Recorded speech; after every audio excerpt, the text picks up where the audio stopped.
Hello friends, it's me Vivian from ThePaperLetterBlog. I'm going to show you how I made this super fun Penpal flat mail, and I'm also going to be doing a whole lot of talking, so grab yourself a nice cup of coffee or tea and you can join me in some crafting. Now, I give you a fair warning that I'm going to be doing a whole lot of talking, but I have to admit that this is actually like the fifth, and I'm not overreacting, the fifth time that I'm doing this voiceover. I actually gave up on it for today, but I always want to upload on Thursdays, and I know I'm cutting it really short. I gave up for today, but I took a little walk outside and it was so nice and sunny. I decided to give it one more go, and if I fail again, and if I don't like it again, then I will just give up for the day and you will have a video on a later day. But if you're watching this on Thursday the 13th of April, then I succeeded. But basically I want to get a story across about mental health and anxiety, and it's a big story, and I think I've been trying to tell this story for a couple of weeks now and I never really knew how, so it's kind of a lot of pressure. But I keep failing, and this is my last time. I know what I want to say, I just don't know how to say it. So first, let me talk a little bit about this project, because that is of course what you're here for. Today I'm going to show you how I make the base of the project, which is what you're seeing. I'm going to show you how I decorate it, and I'm also going to show you the goodies that I have included. Now, the first thing I did is I grabbed a vintage book page, or just a book page, an atlas page, because I made this project for a Patreon craft club swap and challenge, which was to use book pages. So what I did is I used a ruler to create kind of a paper strip. I love that torn paper look, which is why I used the ruler to tear it instead of cut it. And then I folded it by side into kind of threes. So the bottom and the middle flap, it's like 3 panels basically, are somewhat the same size, and then the top flap is slightly smaller, so that when you close it you can see both the top flap and the bottom flap. I don't know if that makes sense, but when you see it, and if you watched it in the beginning, it will all make sense. The next thing I'm doing is I'm choosing some papers to turn into pockets later. I had a bit of an idea for this project, but I didn't know exactly how I was going to do it, so I was also struggling a little bit. I just knew that I wanted to turn the middle into like 3 different pockets or envelopes. And then what you're seeing me do here is actually create a collage, because I had some of that empty page fright. If you've never heard that before, it's quite a common term in like journalers and people who do creative things. Like when you have a blank canvas, it can be a little bit overwhelming, like where the heck do you start?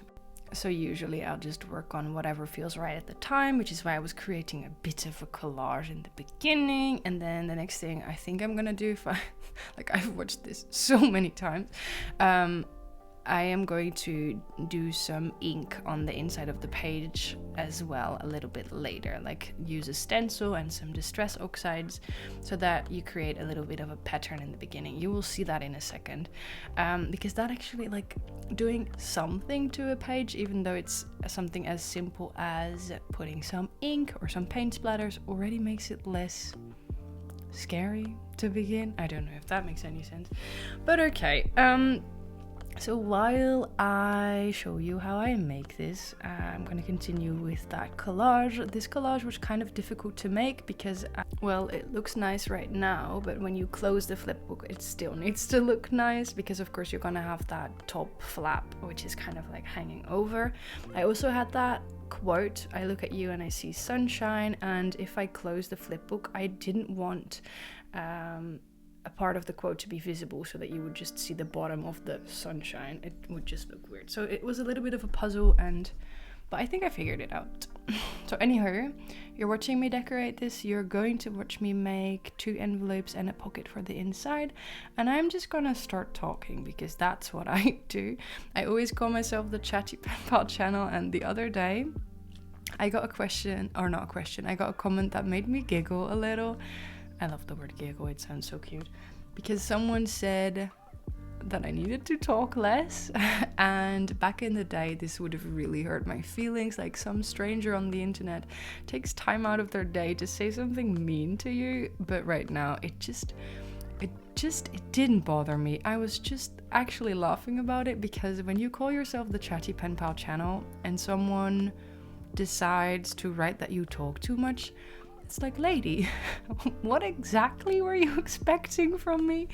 So it doesn't bother me anymore, especially because there's so many creators on the internet. Like, if you don't like the way I make videos, there's about 100 other Penpal channels that you could watch instead. So, but I do put fair warnings, like I am gonna talk a lot. And lately, for those of you who are a bit newer to my channel, lately I haven't really been talking a lot about mental health, but that's what I used to do all the time before. The reason why I stopped with it a little bit is because I think I got too in my head worrying about what other people might think of me. This is where I do the inks to create that pattern on the inside. I actually really like how this ended up looking. I started worrying too much about what other people think of me, which is funny because I was just laughing about the lady who wrote the mean comment about me before. But basically, some people from my real life have learned about my channel, and it made me think about what I put online and what I talk about and how much I share about my mental health. And I started worrying if I should talk about these things and if I should share all of these things. And I started second guessing everything I did. And then there was also a comment from someone saying that my video was nice until I started talking about therapy. And even though I wanted to ignore it, I think it got to me a little bit. Like, should I not talk about these things? I don't know. But then I went through I know I'm gonna get questions about this. This is an app called Envelope Punchboard Calculator. You input the size you want and it gives you the envelope punchboard measurements. It's great. It's really simple but kind of great. So I went through my stash of mail. Like, for those of you who do not know, I seem to say that a lot. For those of you who don't know, I have a PO box for subscribers to send mail to, which is kind of great. And I keep all these letters in a folder. And after about 6 to 8 months, I usually take them out, simply because, I don't know, there's so much mail and people could have moved or moved on or something else could have happened. So I keep it up to date and I take them out after at least 6 months. But I was a little behind. So I was reading these letters that people had sent to me, I think about a year ago. So it was kind of funny because I was these people were writing to me about things that I said about a year ago. Like, some of the comments, like some of the notes in the letters were about my ongoing struggle with chronic fatigue. Basically, I'm always tired, and how I was figuring out if food had any influence on that. Spoiler alert, it does, but I'll talk about that another time. And also a lot of these comments were about mental health, because that's what I talked about quite a bit. And I realized that so many of the letters people wrote to me were talking about my mental health chats. And so many people said that my talking about anxiety and therapy and mental health and all of the stuff that comes with that had helped them in a way. And that was such an eye-opener. Like, I was letting one comment from one person saying, stop talking about therapy, and also like the worry of what will people think of me, stop me from talking about mental health, while so much good had come out of it. Like, I remember, I've said this many times before, but I remember when I learned that I wasn't the only one with anxiety and the relief I felt.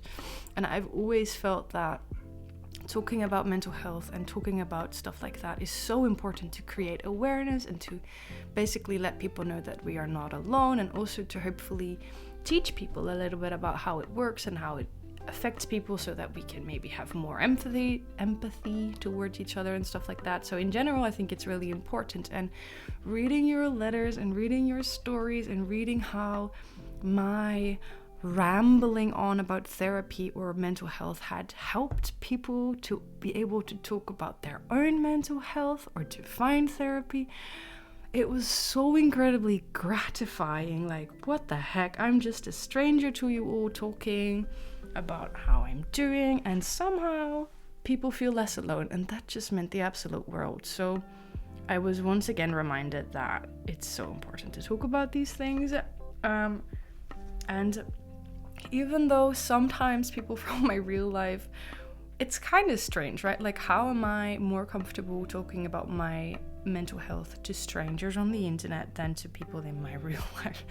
But I don't know, somehow I am. But I shouldn't let that hold me back. Like, if they want to make fun of me, then go ahead and make fun of me, and maybe they will understand me a little bit better in the process. I don't know.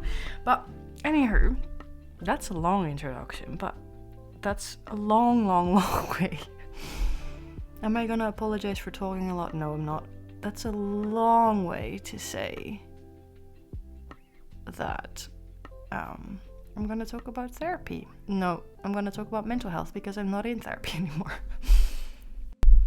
Anyhow, this video is... Oh yeah, I forgot. I glued down the wrong side. This video is super long anyway, so what else am I gonna talk about if not therapy? I could tell you about this project, how I'm doing, and that I made 2 envelopes and a pocket. But it gets boring after a little while. Like, also editing this video, I would just get bored of myself talking about the paper and the decorations and everything like that. One very important thing that I should talk about is that I have other socials. So as you can see here, you can also follow me on Instagram. Might as well plug that now. You can follow me on Instagram for more behind the scenes and extra content. And I also warn you if there's new posts. Blah blah blah. So there's that, I suppose. Oh, Noos, you wanna go out? Hello, Noos. You wanna join me? That would actually be kind of nice. Come on. Can I lift you up on the desk? The voiceover has already started, so you have impeccable timing, but I'm gonna plop you on the desk. Okay. I don't know where to start the story, but I have to start somewhere. Hello, Noos. You wanna say hello to them people on the internet?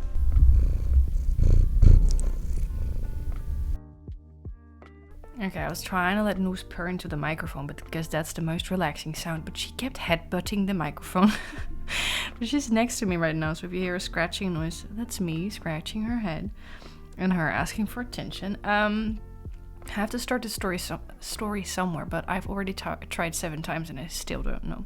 But today we're going to be talking about coping mechanisms. Now, for those of you who are in therapy, a coping mechanism will be a very common word. But for those of you who are not, I will quickly explain it.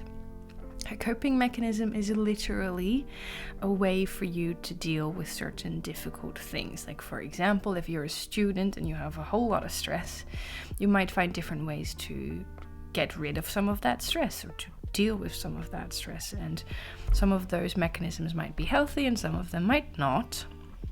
Let's say we continue with the student analogy, or you're in a stressful job. You might, for example, go for a run after you've had a stressful day, and that's actually quite healthy because you're finding a way to let go of that stress that is good for you and that is healthy, I suppose.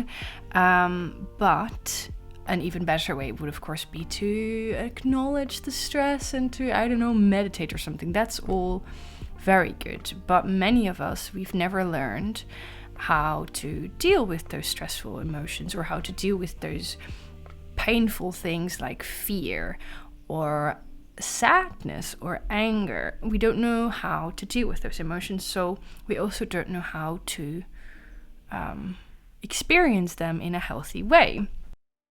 For me, and I think for many of you as well, pen paling is actually a healthy coping mechanism, because when I'm in my room rummaging through some papers, I can experience my anxiety and I can experience, for example, sadness while focusing on something else. It's like a healthy type of distraction, because when I'm busy with this pen paling, I do not push my feelings away. I just let them be. Like, I sit there with my fear and I can actually feel it getting better. Like, I can feel the fear slowly, I wouldn't say disappearing, but slowly getting worse. So that's a little explanation on coping mechanisms. It will make sense why I'm telling you this in a second. But when you're very young, no, let me start the story differently. Coping mechanisms are good for dealing with certain situations, but the thing with coping mechanisms is that it's not always easy to unlearn them when you no longer need them. Like in my particular case, I went through a difficult time when I was really young, and I learned how to deal with that in my own way. But then as I got older, the situation was no longer relevant, like it was no longer happening, and I still had the same coping mechanisms. And that sounds really vague, but it's kind of difficult to talk about this without, like, it's not just my story to tell. So when I was young, basically a loved one wasn't doing well, and I didn't know, I was so scared and I was sad and it was difficult, right? And I didn't know how to deal with that. So one of the things I did, or one of the things I taught myself, is to be really grown up and to be really really wise, and to, I don't know, be as very not difficult. Another thing I learned is or another thing I used is what I should say is control. I always wanted to know. I had to know what was going on. I had to, I don't know, I still do that to this day. It's a little bit difficult to explain, but I still do that to this day. I have my week planning, I have my day planning, I have my meal plan. I like knowing my work roster. I like knowing who I work with. But it used to be way worse. And when I was young, I became a bit obsessed with control, because basically when you're in a difficult situation, I think many people will understand, when you're in a difficult situation, you have so little control over things. So you try to find control in other things. And for me, that would be with knowing situations and with planning and with, for example, my schoolwork. I was a really good student because that was something I could control.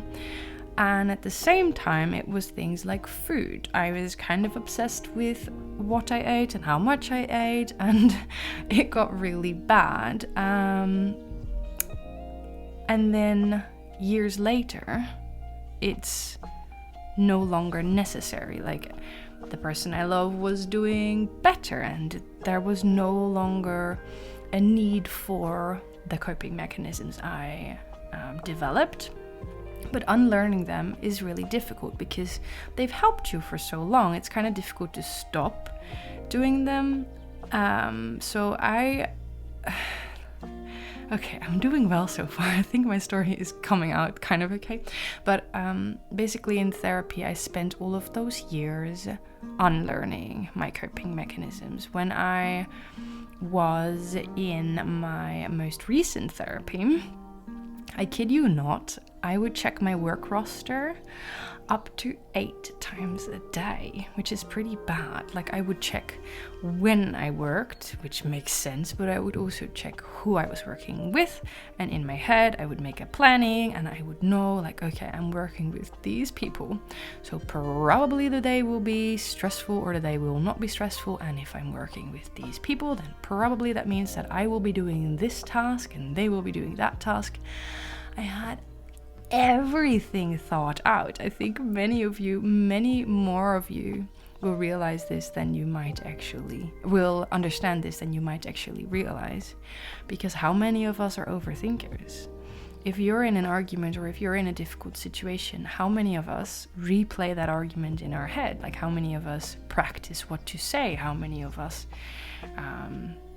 overthink and worry, and how many of us have sleeping problems because of that? Like, I think this is much more common than I realized at the time.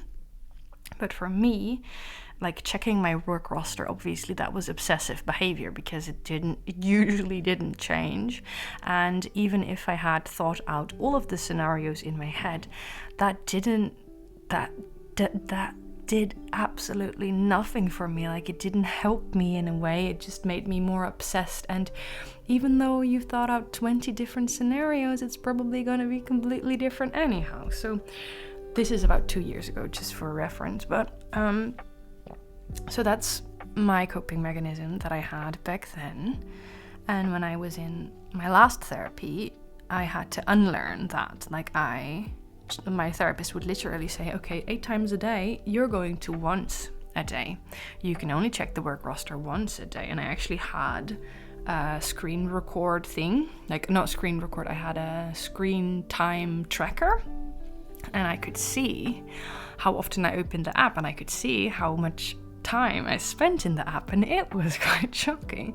So because of that therapy, I unlearned how to do that obsessive behavior, and now I think I check the roster probably once a day, but no more than that. So I've learned, and in therapy over the years, I've learned how to let go of a lot of that control behavior, like the wanting to know and the not liking unknown situations and stuff like that. But the one thing I didn't learn is what to do if the situation in which I needed these coping mechanisms came back, which is why it was rather difficult. So this is where I start adding the goodies into the project.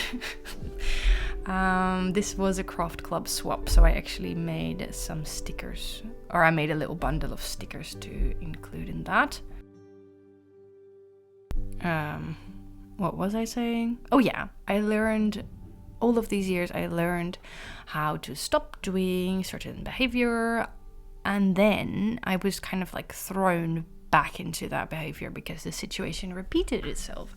A loved one wasn't doing well, and I had no control over the situation. I couldn't help them or change it, or I couldn't fix it, and I just felt that need for a certain control creep back in.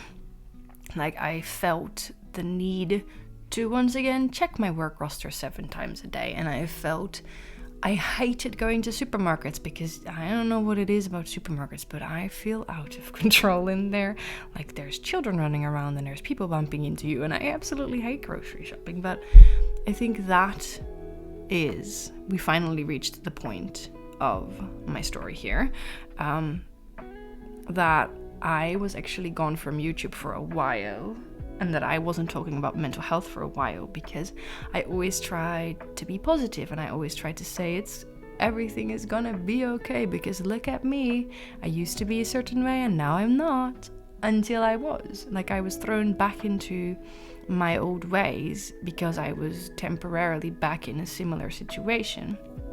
And I had to learn that the similar situation was not the same, because I wasn't the same, and I'm way older, and I've learned a lot, and it wasn't I didn't need my coping mechanisms anymore, because I had these new ones that I had learned, such as crafting. I realized that I don't need to check my work roster 17 times anymore, because I can process my feelings through sitting in a room and rummaging through paper, which sounds rather silly. I'm actually just realizing I'm looking at the voiceover screen. This is take 27, so if you want to know how many retakes I did, that's 26 retakes. Oh my god, that's actually pretty bad. I think that need for control is still there, but basically, when I was thrown back into this old situation, I had to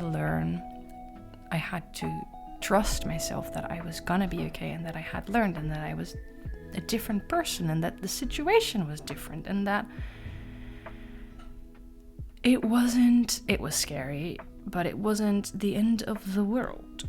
And I don't know if there's any point to that story, but I did want to share, because my channel so often has been about that positive message, and about the things that I had learned, and about how things were super different from how they were before. And then I was back into the old situation, and I felt that anxiety just right back. Like, I was right back where I started, almost, or that's how it felt. And I thought it was so important to include that story And I know it doesn't make sense to everyone right now, but I think it's so important to talk about that, because I reference so often that anxiety has ups and downs, and this was the perfect example of a down.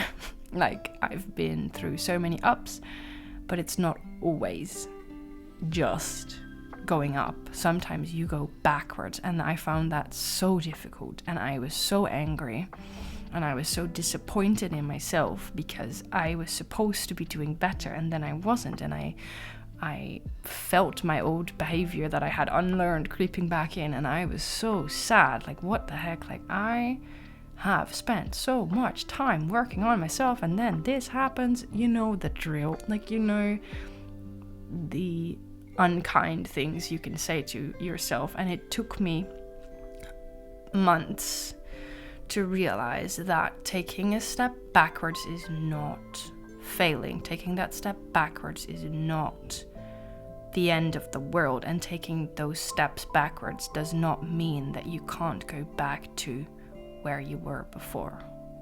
Like, just because I felt my old behavior creeping back, like, just because I noticed that I wanted the obsessive control again, doesn't mean that all of my therapy and all of my hard work is for nothing, because I took a few steps back, but I am doing okay, and I'm still here, and that's quite something. Like, at this time, it didn't take me 8 years to function again.